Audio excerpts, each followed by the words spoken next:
تکبیر تحریمہ کے حوالے سے گفتگو ہوئی تھی. آج انشاءاللہ تعالی قیام کے حوالے سے. قیام کا مطلب ہونا ہے کھڑا ہونا. اس کو بہت سارے حضرات قیام بولتے ہیں. یہ قیام نہیں بلکہ قاف کے زیر کے ساتھ قیام ہے. یہ اسی لیے قیامت کہتے ہیں، اس لیے کہ اس دن سب کے سب کھڑے ہوں گے.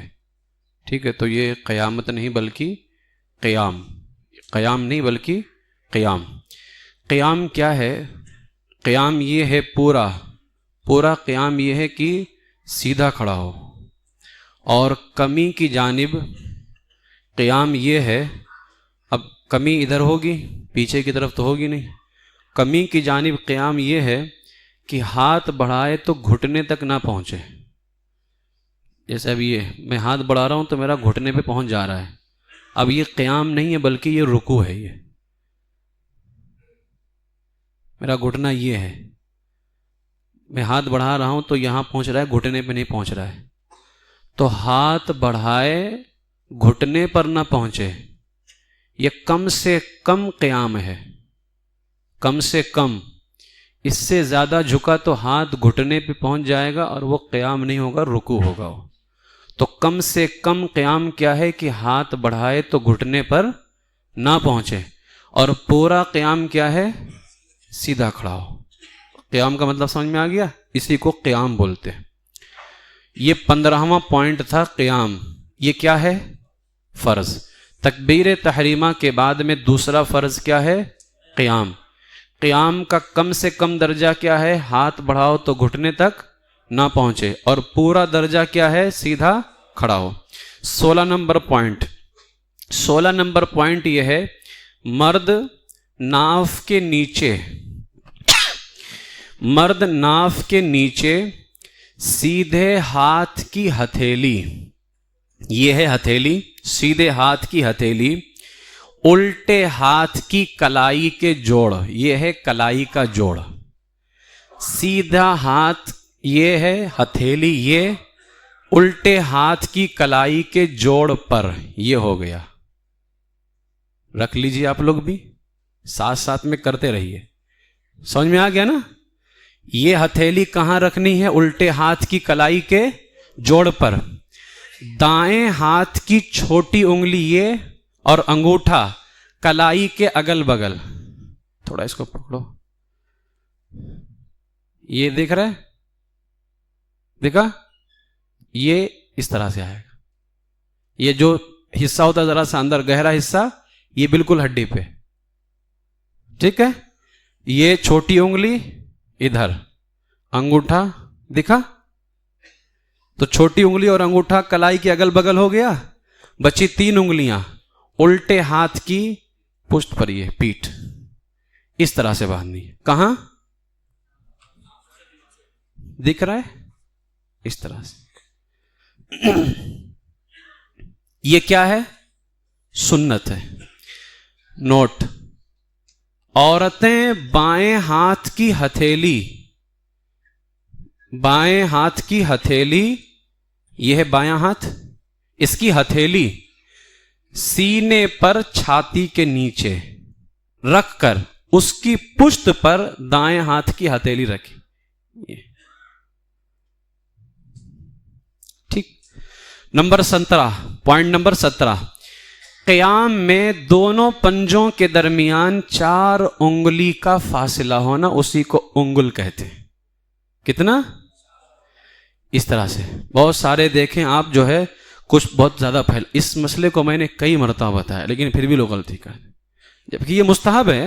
اگر کسی نے زیادہ پھیلایا، اتنا بھی نہیں کہ جیسے وہ پھیلاتا ہے، تو اگر لیکن 4 انگلی رکھا تو ثواب ملے گا مستحب کا. اور اسی میں ادب بھی زیادہ ہے. آپ کسی کے پاس میں جاتے ہو تو پھیلا کے کھڑے ہوتے ہو یا سکڑ کے کھڑے ہوتے ہو؟ بارگاہ رب سے زیادہ کس کی بارگاہ عزیز ہے؟ اس کی بارگاہ میں آپ کھڑے ہیں. تو دونوں پاؤں کے درمیان میں کتنی انگلی کا فاصلہ ہو؟ اب 4 انگلی کا فاصلہ رکھیں گے تو دیکھ رہی ہے. اب آپ کو یہاں تو دکھے گا نہیں، ٹھیک ہے؟ تو 4 انگلی کا فاصلہ رکھیے گا، آگے پیچھے دونوں برابر. ٹھیک ہے؟ یہ کیا ہے؟ مستحب، سنت نہیں. کریں گے تو ثواب ہے، نہیں کریں گے تو گناہ بھی نہیں. نمبر 18، پوائنٹ نمبر 18، قیام میں سجدے کی جگہ دیکھنا، تکبیر تحریمہ کے وقت کہاں دیکھنا تھا؟ قبلہ۔ جیسے ہی آپ ناف کے نیچے ہاتھ باندھ لیں گے اب آپ کی نگاہ کہاں جائے گی؟ اس کو آج تک لوگ سنت سمجھ رہے تھے، یہ سنت نہیں مستحب ہے یہ، ٹھیک ہے؟ قیام میں سجدے کی جگہ دیکھنا کیا ہے؟ مستحب۔ نمبر 19، آج صرف 12 پوائنٹ ہے۔ نمبر 19، تکبیر کے فوراً بعد جب ہم نے اللہ اکبر کہہ کر کے ہاتھ باندھ لیا، اب لٹکانا پٹکانا نہیں ہے، کل میں نے بتا دیا تھا، سیدھا آپ کو ہاتھ باندھ لینا، اور سب سے پہلے کیا پڑھنا ہے؟ ثنا۔ ثنا سبحانک اللہم نہیں پڑھنا ہے، ثنا نام ہے اس تسبیح کا، جیسے سورہ فاتحہ نام ہے الحمدللہ پوری سورہ کا، تو اس طرح کوئی نہیں پڑھتا ہے سورہ فاتحہ الحمدللہ رب العالمین، ہے نا؟ تو آپ کو پڑھنا ہے کیا ہے؟ سبحانک اللہم، اب مخرج بھی صحیح کیجئے، سبحانک اللہم وبحمدک وتبارک اسمک وتعالی جدک وجل ثناؤک۔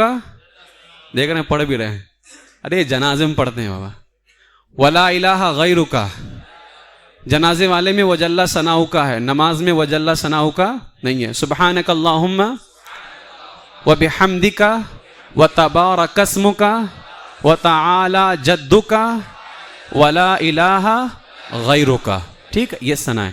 اس کے فوراً بعد لکھا ہوا ہے پھر تعوذ، کیا؟ تا عین واو ذال، تعوذ، یہ نام ہے اعوذ باللہ من الشیطان الرجیم کا۔ ایک اس کا نام اور بھی ہے استعاذہ، کیا؟ تو جب کوئی آپ سے تعوذ یا استعاذہ کہے تو سمجھ جانا یہ کس کا نام ہے؟ اعوذ باللہ من الشیطان الرجیم کا۔ ثنا کے فوراً بعد میں کیا پڑھنا؟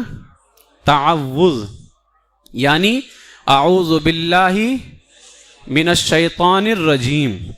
اس کے فوراً بعد جو ہے تسمیہ، تسمیہ کس کا نام ہے؟ اس کا ایک نام اور ہے بسملہ، کیا؟ بسملہ۔ تو بسم اللہ الرحمن الرحیم پڑھنا۔ یہ 19 20 21 ہو گئے۔ 19 ثنا پڑھنا تکبیر کے فوراً بعد، 20 اعوذ باللہ پڑھنا، 21 بسم اللہ پڑھنا، 22 ان تینوں کو اچھا یہ تینوں سنت ہیں، اور 22واں پوائنٹ ان تینوں کو بلا وقفہ ایک دوسرے کے بعد کہنا۔ اعوذ باللہ کہا کوئی وقفہ نہیں، فوراً پہلے ثنا کہا کوئی وقفہ نہیں، پھر اعوذ باللہ، پھر وقفہ نہیں، بسم اللہ۔ ان تینوں میں کوئی وقفہ کوئی گیپ نہیں دینا ہے، فوراً پڑھنا۔ یہ کیا ہے؟ سنت ہے۔ نمبر 23، پوائنٹ نمبر 23، ان سب کو آہستہ، ثنا بھی آہستہ، اعوذ باللہ بھی آہستہ، بسم اللہ بھی آہستہ۔ اب نوٹ نیچے لگا ہوا ہے، یہ نوٹ بہت اہم ہے، یہ کچھ نوٹ بہت اہم ہوتے ہیں۔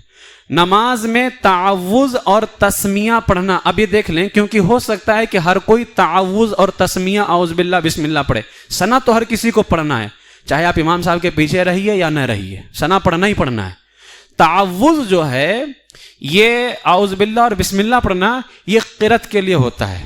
جیسے آپ کو قرآن پڑھنا ہے تو آپ اعوذ باللہ بسم اللہ کے بغیر قرآن نہیں پڑھتے ہیں نا، تو اعوذ باللہ اور بسم اللہ کب پڑھا جاتا ہے؟ قرآن پڑھنے کے لیے، قرأت کے لیے۔ مقتدی پر قرأت ہے، تو جب مقتدی پر قرأت نہیں تو اعوذ باللہ اور بسم اللہ مقتدی پر سنت نہیں۔ امام قرأت کریں گے تو اعوذ باللہ بسم اللہ سنت کس کے لیے ہے؟ امام کے لیے۔ مقتدی اگر تنہا پڑھ رہا ہے کوئی تب وہ اعوذ باللہ بسم اللہ پڑھے گا کیونکہ وہ قرأت کرے گا، جب قرأت کرے گا تو اس کے لیے اعوذ باللہ بسم اللہ سنت۔ جو قرأت کرے گا اس کے لیے اعوذ باللہ بسم اللہ سنت، جو قرأت نہیں کرے گا اس کے لیے اعوذ باللہ بسم اللہ سنت نہیں ہے۔ بہت سارے ہمارے حضرات اعوذ باللہ بسم اللہ ہی پڑھ لیتے ہیں، اعوذ باللہ بسم اللہ آپ کو نہیں پڑھنا ہے۔ بات سمجھ میں آ گئی؟ 24واں پوائنٹ، تعوذ یعنی اعوذ باللہ صرف پہلی رکعت میں ہے۔ اگر آپ تنہا پڑھ رہے ہیں تو بھی یا امام صاحب ہیں تو بھی صرف پہلی رکعت میں اعوذ باللہ من الشیطان الرجیم بسم اللہ الرحمن الرحیم الحمدللہ۔ اب دوسری رکعت میں کھڑے ہوں گے تو تسمیہ ہر رکعت کے شروع میں۔ اب جب دوسری رکعت میں سورہ فاتحہ شروع کریں گے تو اعوذ باللہ من الشیطان الرجیم بسم اللہ الرحمن الرحیم نہیں، صرف بسم اللہ الرحمن الرحیم سے۔ تو تعوذ یعنی اعوذ باللہ صرف پہلی رکعت میں ہے اور تسمیہ ہر رکعت کے شروع میں۔ تیسری رکعت میں صرف سورہ فاتحہ پڑھنی ہے تو بھی بسم اللہ